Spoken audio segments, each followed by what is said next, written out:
ಕಚೇರಿಗೆ ಹೋಗಿ ಮನವಿ ಕೊಡೋಣ. ಭಾಳ ಟ್ರಾಫಿಕ್ ಜಾಮ್ ಆಗ್ತಾ ಇದೆ. ಭಾಳ ಬೇಕೇ ಬೇಕು, ಬೇಕೇ ಬೇಕು, ಬೇಕೇ ಬೇಕು.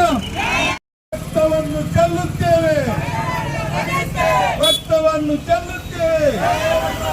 ಡಾಕ್ಟರ್ ಬಾಬಾ ಸಾಹೇಬ್ ಅಂಬೇಡ್ಕರ್ ಅವರಿಗೆ, ಡಾಕ್ಟರ್ ಬಾಬಾ ಇಲ್ಲಿವರೆಗೆ ಹೋರಾಟ ಬೇಕೇ ಬೇಕು.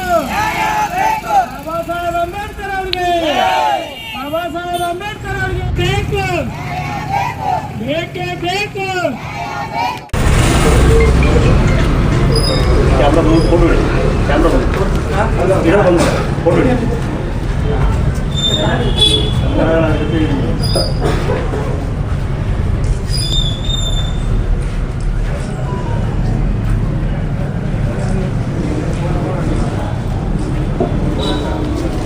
ತಮ್ಮ ಈ ಮನವಿಯನ್ನು ಮಾನ್ಯ ಜಿಲ್ಲಾಧಿಕಾರಿ ಮುಖಾಂತರ ಸಂಬಂಧಪಟ್ಟ ಇಲಾಖೆಗೆ ಸಲ್ಲಿಸಲಾಗಿದೆ. Thank you. ಇವತ್ತು ನಾವು ಗೋಕಾಕ್ ತಾಲೂಕಿನಿಂದ ಕರ್ನಾಟಕ ಭೀಮ್ ರಕ್ಷಕ ಸಂಘಟನೆ ಹಾಗೂ ದಲಿತ ಪರ ಸಂಘಟನೆ ಇವರೆಲ್ಲರ ಮೂಲಕ ನಾವು ರಾಷ್ಟ್ರಪತಿಯವರಿಗೆ ಮನವಿ ಸಲ್ಲಿಸಕ್ಕೆ ಬಂದಿದ್ದೀವಿ. ಕಾರಣ ಏನಂದ್ರೆ 6/10/2025 ನ್ಯಾಯಮೂರ್ತಿಗಳಾದ ಶ್ರೀ BR ಗವಾಯಿ ಅವರ ಮೇಲೆ ರಾಕೇಶ್ ಕಿಶೋರ್ ಎಂಬ ವಕೀಲನು ಶೂ ಎಸೆದಾನ. ಇದು ದೇಶ ತಲೆ ತಗ್ಗಿಸುವಂಥ ಕೆಲಸ ಮಾಡಿದ್ದಾರೆ. ಇವರ ವಕೀಲ ವೃತ್ತಿಗೂ ಸಹಿತ ಅವಮಾನ ಮಾಡಿದಾನ. ಯಾಕಂದ್ರೆ ಇವತ್ತು ದೇಶದಲ್ಲಿ ಸಾವಿರಾರು ವಕೀಲರುಗಳಿದ್ದಾರೆ, ಆದರೆ ಬಡ ಜನಗಳಿಗೆ ನ್ಯಾಯ ಕೊಡಿಸುವಂಥ ವಕೀಲರದಾರ. ಆದರೆ ಈತ ಹೆಂಗದಾನಂದ್ರೆ ಇವನ ಮನಸ್ಥಿತಿ ಸರಿಯಿಲ್ಲ. ವಾದ ಪ್ರತಿವಾದ ಆಗುವಾಗ ಅದೇನೇ ಇದ್ದರೂ ಸಹಿತ ಕಾನೂನಿನಲ್ಲಿ ಯಾರೇ ಏನೇ ಮಾಡಿದರೂ ಸಹಿತ ಅವನು ಕಾನೂನ್ದಾಗ ರೈಟಿಂಗ್ದಾಗ ಅದನ್ನು ಸರಿಪಡಿಸ್ಕೋಬಹುದಿತ್ತು. ಆದರೆ ಉದ್ದೇಶಪೂರ್ವಕವಾಗಿ ಶೂ ಒಗದಾನ. ಶೂ ಒಗಿದ ಅಲ್ಲದನ ನನಗೆ ದೇವ್ರ ಒಗಿ ಅಂದಾನ ಅಂತೇಳಿ ಈ ರೀತಿ ಅಪಚಾರ ಮಾಡ್ತಾ ಇದ್ದಾನ. ನಾವು ಹಿಂದೂಗಳದು ದೇವರ ಯಾವತ್ತೂ ಕೆಟ್ಟ ಕೆಲಸ ಮಾಡಂಗಿಲ್ಲ, ಮಾಡತ್ತ ಹೇಳಂಗಿಲ್ಲ.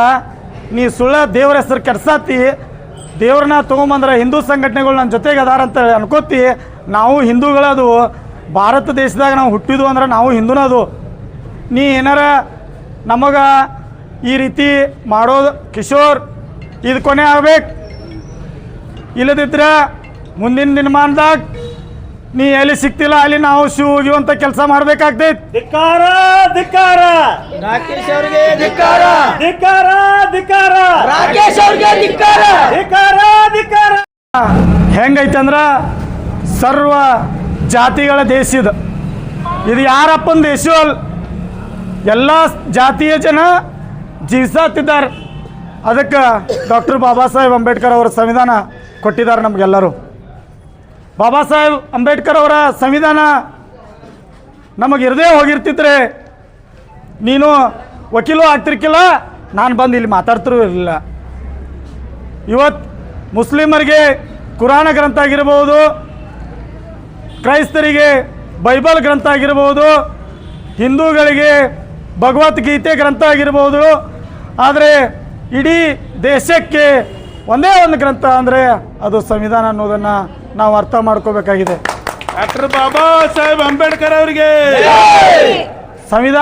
ಸಂವಿಧಾನಾತ್ಮಕವಾಗಿ ಯಾರು ಹುದ್ದೆಯಲ್ಲಿ ಇರ್ತಾರಲ್ಲ ಅವ್ರನ್ನ ಗೌರವಿಸುವಂಥ ಕೆಲಸ ನಾವೆಲ್ಲರೂ ಮಾಡಬೇಕಾಗಿದೆ. ಭಾರತ ದೇಶದ ಜನರುಗಳು ನಾವು ಪ್ರತಿಯೊಬ್ಬ ಪ್ರಜೆನ ಕೆಲಸ. ದೇಶ ಉಳಿಬೇಕು, ದೇಶ ಉಳಿದ್ರೆ ನಾವು ಉಳ್ದಂಗೆ, ದೇಶ ಉಳಿದ್ರೆ ಧರ್ಮ ಉಳ್ದಂಗೆ, ಧರ್ಮ ಉಳಿದ್ರೆ ಜಾತಿ ಉಳ್ದಂಗೆ. ಅದಕ್ಕೆ ನೀ ಜಾತಿ ನಡುವೆ ಜಗಳ ಹಚ್ಚುವಂಥ ಕೆಲಸ ನೀ ಮಾಡಬೇಡ. ಇದನ್ನು ನಾವು ವಿರೋಧ ಮಾಡ್ತೀವಿ. ನೀ ಏನು ಇದನ್ನು ನೀ ಶೋಕಿ 75 ವರ್ಷ ಅಂದ್ರೆ ನಿನಗೆ ಸುಮಾರು 30 ವರ್ಷ ನೀ ಪ್ರಾಕ್ಟೀಸ್ ಮಾಡಿದಿ. ಅವಾಗ ಮಾಡಿಲ್ಲ, ಈಗ 75 ವರ್ಷ ಹೋಗೈತಿ, ಸಾಕಾಗೈತಿ, ಸಾಯಕ್ಕೆ ಬಂದಿನಿ. ಈ ಹಂಗಾರ ಮಾಡಿ ಹೆಸರು ಮಾಡ್ಕೋಬೇಕಂತೇಳಿ ಇದನ್ನು ಮಾಡಿದಿ. ಇಂಥದ್ದೆಲ್ಲ ಮಾಡೋಕೆ ನಾವು ಅವಕಾಶ ಕೊಡುವುದಿಲ್ಲ. ಇನ್ನು ಮುಂದೆ ಹಿಂಗೆ ಏನಾರ ನೀ ಮುಂದುವರೆದೆ ಅಂದರೆ ಮತ್ತೆ ಅದನ್ನು ಸಮರ್ಥನೆ ಮಾಡ್ಕೋತಿ. ಎಷ್ಟು ನಿಂದು ತಾಕತ್ತ ಹಾಂ ಏನ ನ್ಯಾಯಪೀಠ ಅಂದ್ರೆ ಒಂದು ದೇವ್ರಿದ್ದಂಗೆ ಅದು. ನಾವು ಇವತ್ತು ಯಾರೇ ಇರ್ಬೋದು, ಇವತ್ತು ರಾಜಕಾರಣಿಗಳು ಇರ್ಬೋದು, ಒಬ್ಬ ಬಡವ ಇರ್ಬೋದು, ಎಲ್ಲರೂ ಹೋಗಿ ನ್ಯಾಯಾಧೀಶರ ಮುಂದೆ ಕೈ ಮುಗಿಬೇಕು. ಯಾಕೆ ಹೇಳು, ಅದು ಒಂದು ದೇವಸ್ಥಾನ ಇದ್ದಂಗೆ, ಅಲ್ಲಿ ಕೂತಾರ ದೇವ್ರು ಇದ್ದಂಗೆ. ದೇವ್ರು ಏನು ತೀರ್ಪು ಕೊಡ್ದಿಲ್ಲ ಅದನ್ನು ನಾವು ಎಲ್ಲರೂ ಸ್ವೀಕಾರ ಮಾಡುವಂಥ ಕೆಲಸ ನಾವು ಮಾಡೋಣ ಅಂತ ಹೇಳುತ್ತಾ, ಏನು ಈ ರೀತಿ ಇನ್ನೊಮ್ಮೆ ಮರುಕಳಿಸಬಾರ್ದು ಅಂತೇಳಿ ನಾನು ಎಲ್ಲ ಈ ಮಾಧ್ಯಮದ ಮೂಲಕ ವಿನಂತಿಸಿಕೊಳ್ಳುತ್ತೇನೆ.